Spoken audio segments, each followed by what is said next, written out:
Guys, isang magandang araw sa lahat, mapagpalang araw sa lahat. For today's video, ang ating i-video sa inyo kung paano linisan yung throttle body ng Honda Click. Kaya ang throttle body niya tinanggal natin sa body ng makina.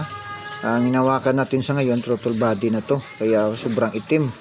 Yan, kapag hindi malinisan, madali masira yung mga sensor nila at saka injector niya. Tapos hirap yung makina huminga. Kahit ang tao nga, sobrang dumi ang ilong, masyadong mahirap huminga. Kaya gaya rin ng machine, ang throttle body niya palaging malinis, yung pinaka-intake niya. Kaya ito nga guys, so yan, kapag ang madumi siya, ang itim yung butterfly. Kapag mas malinis na niya mamaya, makikita niyo mamaya, kapag malinisan, kitang-kita mo sa loob, malinis na talaga. Kaya yan ang throttle body ng Honda Click. Kaya guys, yan. Kaya dapat palaging malinis yan kapag ang inyo air cleaner open siya.